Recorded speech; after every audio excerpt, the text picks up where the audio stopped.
قرآن فجر مشہود ہوتا ہے اور رات کو تہجد پڑھو، یہ تمہارے لیے نفل ہے، بعید نہیں کہ تمہارا رب تمہیں مقام محمود پر فائز کر دے۔ سیدہ ام ورقہ نے ان آیات پر غور و فکر کیا اور انہوں نے پختہ ارادہ کر لیا کہ اس کے خوشگوار اثرات سے محروم نہیں رہیں گے۔ انہوں نے رات کو قیام کرنا شروع کر دیا، رات کے وقت بآواز بلند تلاوت قرآن کو اپنا معمول بنا لیا۔ سیدہ کی زندگی کا ایک ارادہ، اس ارادے کی برکتیں بھی آپ نے دیکھی۔ اللہ تعالیٰ نے انہیں کتنا بلند مقام عطا کیا، امامت بھی شہادت بھی۔ الحمدللہ۔ کیا آپ اپنی راتوں کے لیے ارادہ نہیں کریں گے؟ اور اب تو اتنا اچھا موقع ہے الحمدللہ کہ آپ چاہتے ہیں کہ قرآن مجید پر زیادہ رک رک کے غور و فکر کریں، تو راتیں بھی لمبی ہو رہی ہیں الحمدللہ۔ اللہ تعالیٰ سے دعا ہے ہم سب کو یہ رزق نصیب فرما دے۔ سیدنا عمر بن خطاب رضی اللہ تعالی عنہ نماز فجر کے لیے جاتے ہوئے سیدہ ام ورقہ کے گھر دروازے کے سامنے سے گزرتے تو ان کی تلاوت سن کر خوش ہو جاتے اور فرماتے کہ یہ میری خالہ ام ورقہ رضی اللہ تعالی عنہ کی آواز ہے، اور کہتے اے خالہ جان تجھے رات کا قیام مبارک ہو۔ یہ روایت الاصابہ کی ہے فی تمییز الصحابہ۔ تو سیدہ ام ورقہ کو تہجد کی نماز اللہ تعالی نے نصیب فرمائی۔ سیدنا عمر کہتے تھے تجھے تہجد کی نماز ادا کرنا مبارک ہو۔ وہ تقوی شعار تھیں، اور سیدنا عمر کہتے تھے اے مومن اور تقوی شعار خالہ تجھے قرآن کی تلاوت کرنا مبارک ہو۔ تم اپنی قسمت پر ناز کرو، خوش ہو جاؤ کہ ان نیک اعمال کا بدلہ تیرا رب تجھے بڑے آسان انداز میں دے گا، کیونکہ وہ کسی کے اجر و ثواب کو ضائع نہیں کرتا، وہ کسی کا حق نہیں مارتا، نہ ہی وہ کسی پر ظلم کرتا ہے۔ اور اللہ کے اس فرمان سے آپ کے لیے جزا کا معاملہ بالکل واضح ہو گیا۔ ان المتقین فی جنات و نہر فی مقعد صدق عند ملیک مقتدر۔ یقیناً متقی باغوں اور نہروں میں ہوں گے، سچی عزت کی جگہ بڑے ذی اقتدار بادشاہ کے پاس۔ اور اس کے بعد اگلی آیات ہے الرحمن علم القرآن خلق الانسان علمہ البیان۔ رحمان نے، وسیع رحمت والے نے اس قرآن کی تعلیم دی ہے، اس نے انسان کو پیدا کیا اور اسے بیان کرنا سکھایا۔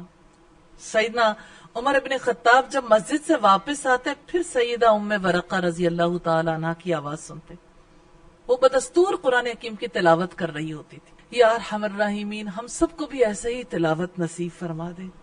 یہ سیدہ ام ورقہ رضی اللہ تعالی عنہ کا معمول تھا، وہ ہر رات اسی طرح مسلسل قرآن مجید کی تلاوت اور ذکر الہی میں مصروف رہتی تھی۔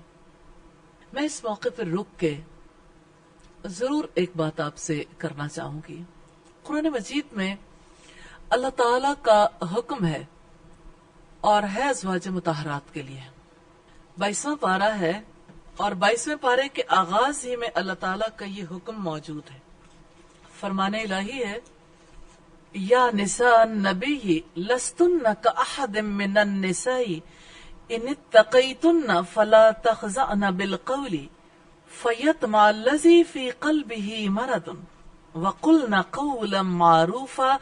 اے نبی کی بیویوں تم عام عورتوں میں سے کسی کی طرح نہیں ہو، اگر تم اللہ سے ڈرتی ہو تو بات میں نرمی اختیار نہ کرو، پھر جس شخص کے دل میں بیماری ہے وہ لالچ میں پڑ جائے گا، اور معروف بات کرو۔